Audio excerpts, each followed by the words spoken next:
নমস্কাৰ বন্ধুসকল সকলোকে আজিৰ এই নতুন ভিডিঅ'টো স্বাগতম জনাইছো বন্ধুসকল আজি আপোনালোকৰ বাবে এটা অতি গুৰুত্বপূৰ্ণ ভিডিঅ' লৈ আহিছো এই ভিডিঅ'টোত আপোনালোকক চৰকাৰৰ এখন বিশেষ আঁচনিৰ বিষয়ে আলোচনা কৰিম যিখন আঁচনিৰ পৰা বিবাহিত মহিলাসকলে ৬০০০ টকাকৈ লাভ কৰিব সকল এই আঁচনিখন কি হয় আৰু কোনে কোনে এই আঁচনিৰ সুবিধা লাভ কৰিব সম্পূৰ্ণ কথাখিনি জানিবলৈ ভিডিঅ'টো কোনো স্কিপ নকৰাকৈ সম্পূৰ্ণ শেষলৈকে চাই থাকিব আৰু নতুনকৈ যদি আমাৰ এই পেজৰ ভিডিঅ'টো চাই থাকে তেনেহ'লে পেজটো ফলো কৰিব আৰু ইউটিউবত চাই থাকিলে চেনেলটো সাবস্ক্ৰাইব কৰিব বন্ধুসকল আপোনালোক সকলোৱে হয়তো জানে যে দেশত এনে এখন আঁচনি চলি আছে যিখন ২০১৭ চনৰ পৰা চলি আছে বহুতে হয়তো এই আঁচনিখনৰ বিষয়ে অৱগত হ'ব পাৰে আৰু বহুতে হয়তো এই আঁচনিখনৰ বিষয়ে নাজানিব পাৰে সেইবাবে এই ভিডিঅ'টো বনাবলৈ ওলাইছো আপোনালোকে যিসকলে জানে অন্তত এটা শেয়াৰ কৰি বাকি সকলক এই আঁচনিখনৰ বিষয়ে জানিবলৈ সুবিধা দিব যাতে এই দেশৰ গৰীব দুখীয়া মানুহসকলে তেওঁলোকৰ বিপদৰ সময়ত যাতে এই সামান্য পৰিমাণৰ পুঁজিৰ পৰা হ'লেও এটা সকাহ আৰ্থিক সকাহ লাভ কৰিব পাৰে প্ৰধানমন্ত্ৰী মাতৃ বন্দনা আঁচনি এই আঁচনিখনৰ অধীনত প্ৰথমবাৰ গৰ্ভধাৰণ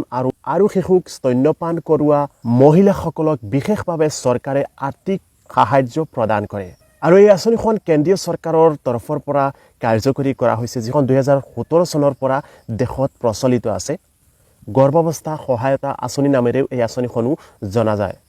এই আঁচনিখনৰ সুবিধা লাভ কৰিবলৈ হ'লে প্ৰথমবাৰ গৰ্ভধাৰণৰ পিছত তেওঁক নথিভুক্ত বা ৰেজিষ্টাৰ কৰিব লাগিব যি ডকুমেণ্টৰ প্ৰয়োজন হ'ব সেইখিনি হ'ল স্বামীৰ আধাৰ কাৰ্ড লাগিব আৰু বেংক পাছবুকৰ জেৰক্স কপি লাগিব কিন্তু বেংক একাউণ্টটো জইণ্ট হ'লে নহ'ব এই ক্ষেত্ৰত গৰ্ভৱতী মহিলাসকলে এই ৬০০০ টকাটো ৪টা কিস্তিত তেওঁলোকে লাভ কৰিব যেটো কেন্দ্ৰীয় চৰকাৰৰ তৰফৰ পৰা এটা অতি সুন্দৰ পদক্ষেপ বুলি ক'ব পাৰি আৰু এই টকাটো দিয়া হয় যিসকল গৰ্ভৱতী মহিলা আছে তেওঁলোকক পুষ্টি প্ৰদানৰ কাৰণে যাতে তেওঁলোকে পুষ্টিকৰ আহাৰ সেই মাতৃসকলে গ্ৰহণ কৰিব পাৰে প্ৰথম কিস্তিত পাব ১০০০ টকা দ্বিতীয় কিস্তিত লাভ কৰিব ২০০০ টকা তৃতীয় কিস্তিত আকৌ ১০০০ টকা আৰু চতুৰ্থ কিস্তিত আকৌ ২০০০ টকা লাভ কৰিব কিন্তু চৰকাৰী নিৰ্দেশনাত উল্লেখ আছে যে চৰকাৰী যিসকল চাকৰিয়াল সেইসকলে এই আঁচনিৰ সুবিধা লাভ নকৰিব প্ৰধানমন্ত্ৰী মাতৃ বন্দনা আঁচনিখনৰ হিতাধিকাৰীসকলে আবেদন কৰিবলৈ হ'লে ওচৰ চুবুৰীয়া তেওঁৰ যিজন আশা বা AANSৰ জৰিয়তে তেওঁ আবেদন কৰিব পাৰিব ইয়াৰ উপৰি অনলাইনতো এই আঁচনিখনৰ বাবে আবেদন কৰিব পাৰিব ইয়াৰ বাবে ডেলিভাৰী বা প্ৰসৱটো চৰকাৰী হস্পিটেল বা বেচৰকাৰী হস্পিটেল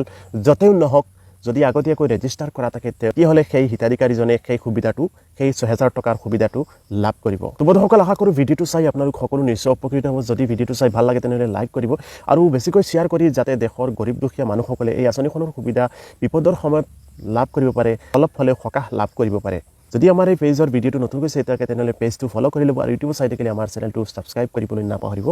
যদি কিবা বিশেষ জানিবলগীয়া থাকে তেনেহ'লে কমেণ্ট বক্সত যদি আপোনালোকৰ বহুমূলীয়া দিহা পৰামৰ্শখিনি বা মন্তব্যখিনি জনাবলৈ নাপাহৰিব তেনেহ'লে আজিলৈ আপোনালোক সকলোৱে আজি দিনটো শুভ মংগলময় পুনৰ কালি এটা নতুন ভিডিঅ'ত লগ পোৱাৰ কাৰণে জয় হিন্দ জয় অসম